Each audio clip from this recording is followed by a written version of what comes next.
Olá, professora, olá, colegas. Aqui quem fala é o Daniel. Vou apresentar meu seminário sobre o artigo Uso de métricas de paisagem e análise multicritério para identificar unidades de paisagem relacionadas e concernentes à vegetação do quadrilátero ferrífero. Essas são as autoras.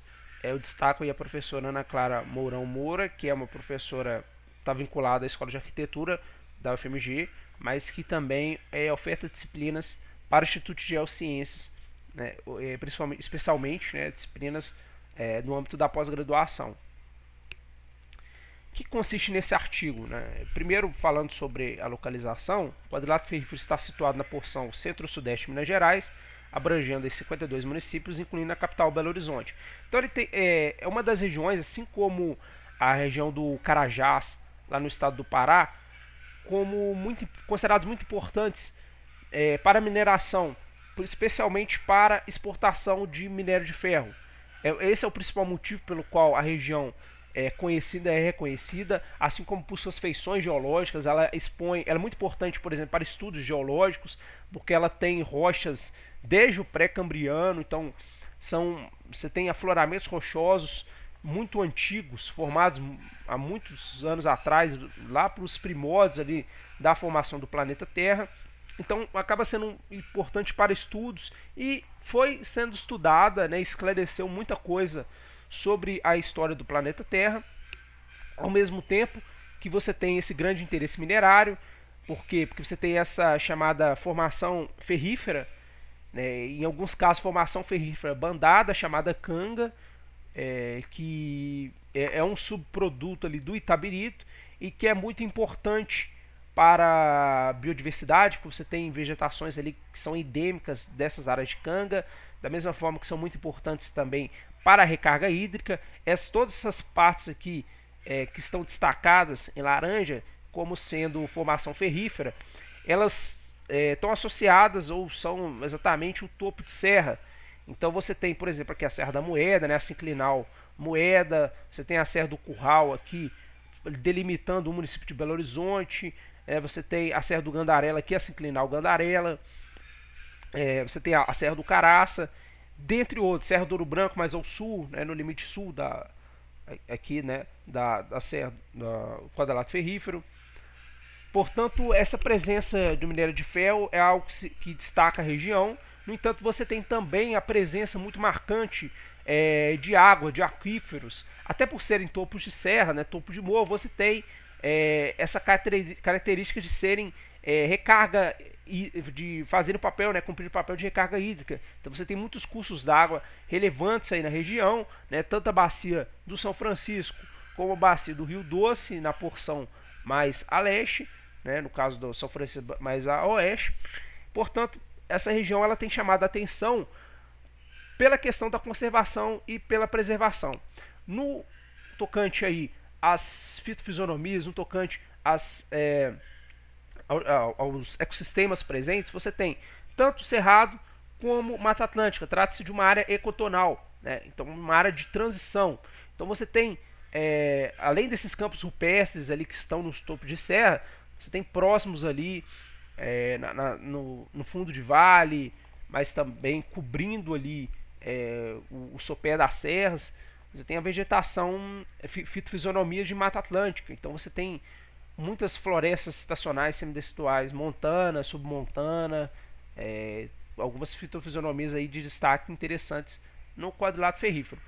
Tudo isso cria uma acessibilidade, né, uma discussão sobre a questão da conservação e da preservação relacionada aos recursos hídricos da região, que acabam sendo importantes para o abastecimento humano, até pela proximidade da região metropolitana. Então a região metropolitana, o município de Belo Horizonte, eles acabam recebendo águas dessa região do quadrilátero ferrífero, né, de cursos d'água dessa região do quadrilátero ferrífero.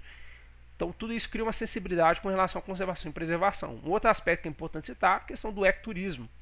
Você tem muitas cachoeiras também, muitas quedas d'água, até pela condição do relevo, relevo com muitas inversões.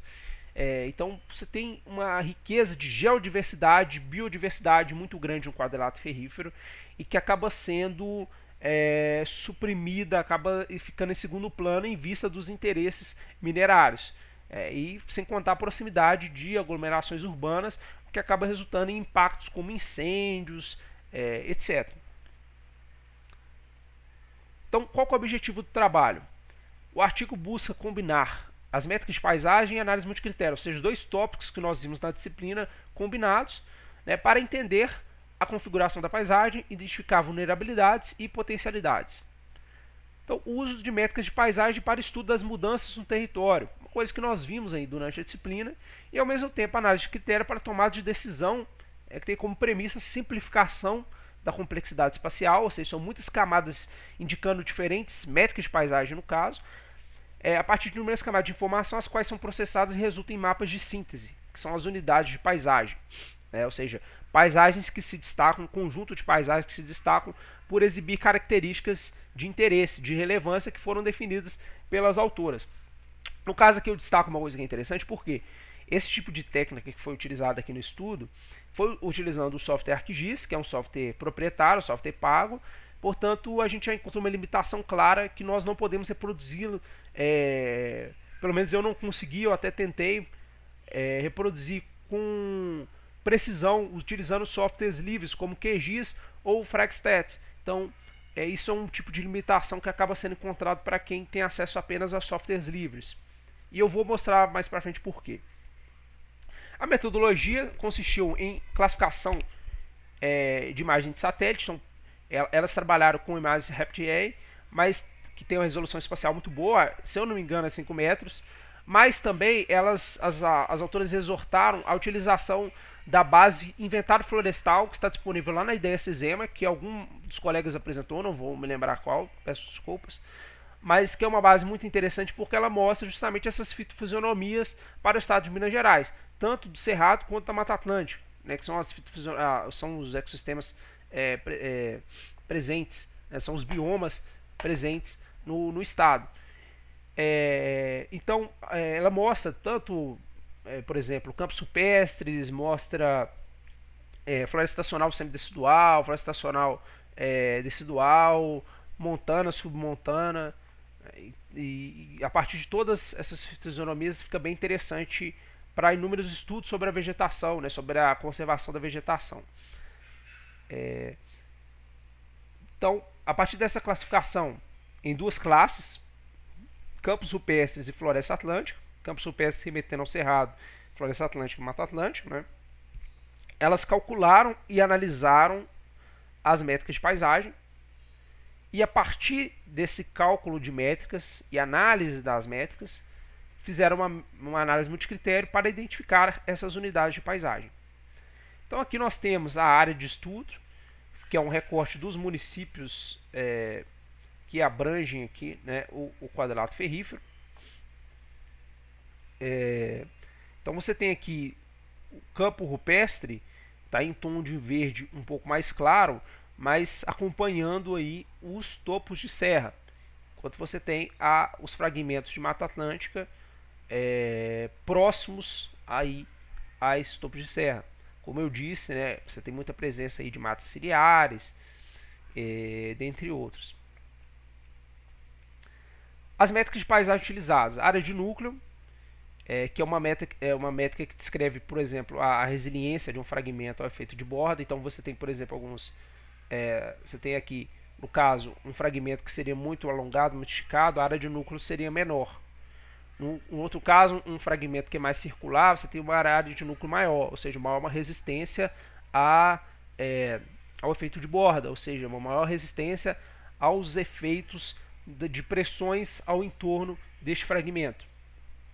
A outra métrica foi índice de forma, que avalia, por exemplo, se um fragmento ele tem uma forma mais regular, no que seria esse fragmento azul circular também, e no outro um fragmento mais irregular, mais complexo, né? Como nós podemos ver aqui, parece quase uma estrela, só falta um braço. Então fica um fragmento muito complexo e também muito suscetível a efeitos de borda e outras pressões, ou também no processo de fragmentação ele pode desconectar essas áreas, e a conectividade é o outro tipo de métrica utilizada, aqui indicado pelo C, né? favorecendo aí esse stepping stones, né, que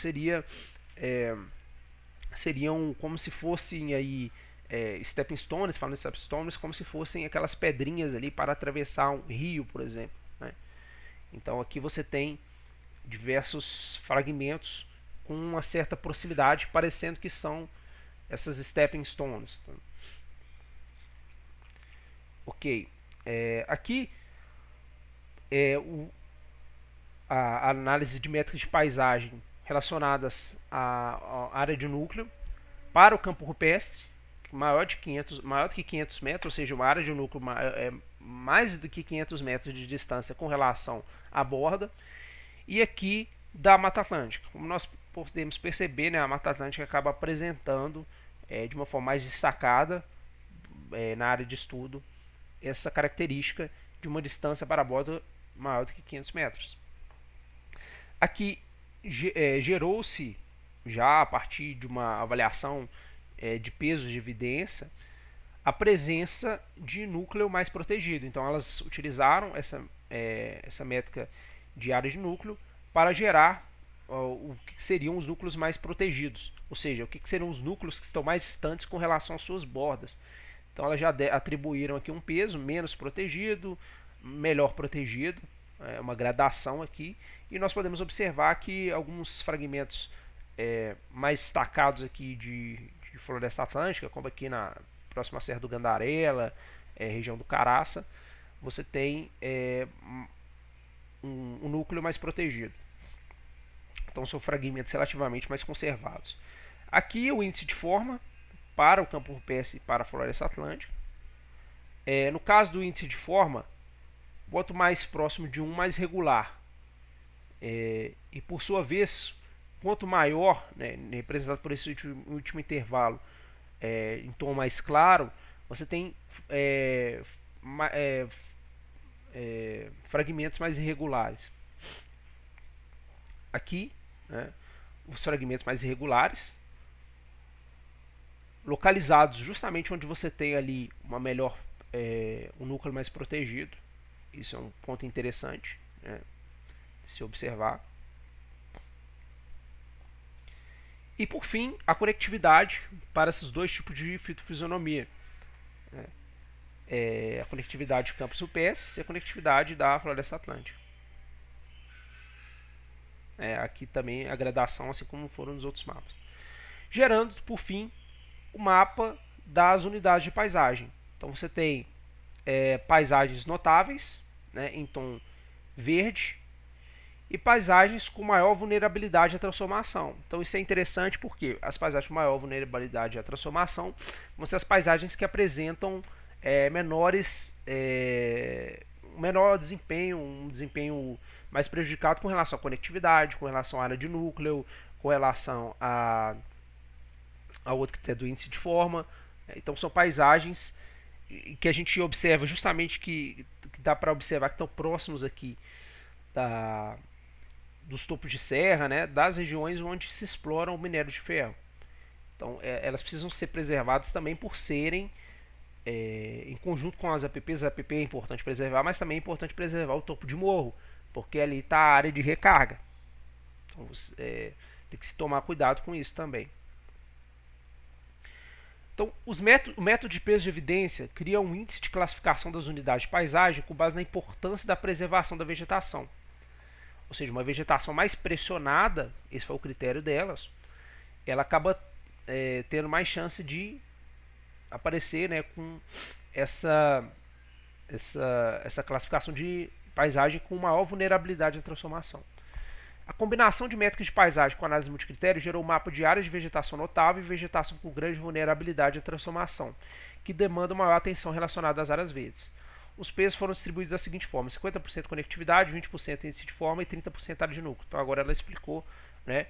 50% a conectividade acabou sendo considerada a métrica mais importante, 20% o índice de forma e 30% a área de núcleo. Então esses foram os pesos de evidência para calcular. Então, por exemplo, uma paisagem que tem uma conectividade maior, ela tende mais a aparecer como paisagem notável, porque 50% é a conectividade, a importância dada à conectividade. Então essas áreas aqui que apresentaram conectividade muito alta, elas têm maior chance de aparecer como paisagem notável, ou seja, menor chance de aparecer como uma paisagem com maior vulnerabilidade. Então são paisagens relativamente menos vulneráveis aqui, mas também, é claro, precisam de conservação, preservação, tanto que elas colocaram paisagem notável justamente para mostrar também que são paisagens importantes, que devem ser preservadas, né? Porque pela sua importância ecológica que desempenham. Então você tem aqui porções, né, Floresta Estadual do Aimi, a, a região ali da Serra do Gandarela, que você tem muita biodiversidade, muito endemismo, então são muito importantes, são paisagens notáveis também por esse sentido. Destacam-se no quesito de áreas de vegetação notáveis as regiões da Serra do Gandarela, como comentei, Serra da Moeda, Serra do Caraça, né? Então aqui na Serra da Moeda, apesar da constante pressão antrópica, você tem também áreas notáveis. Áreas mais suscetíveis à transformação, sul e norte do quadrilátero ferrífero, mais próximas a centros urbanos. Norte, próximo de Belo Horizonte, sul ali, próximo de Ouro Preto, etc. O Sul utilizou ArcGIS, porém sua análise aplicava software livres como Fragstats e QGIS. Trata-se de um modelo replicar para outros estudos de caso. Aqui, só que aí tem um porém. Seria muito complicado, porque esses softwares eles não têm essa estruturação tão lógica para proceder a esse tipo de análise, né? Isso é um ponto negativo. Se eu tivesse mais tempo aqui, adoraria mostrar para vocês como que faria mais difícil fazer essa aplicação, porque o Fragstats, por exemplo, ele não tem ele não mostra visualmente os fragmentos, porque no caso eles pegaram todos os fragmentos e deram uma classe para cada um dos fragmentos. É como se listasse os fragmentos e desse, esse tem índice de forma tal, então ele tem maior índice de forma, menor índice de forma, e por aí vai para as outras métricas e para os outros fragmentos.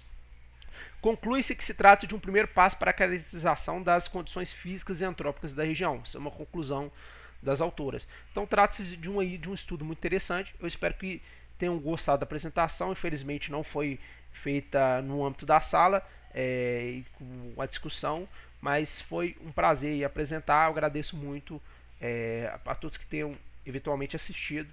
Então, bom dia, até mais.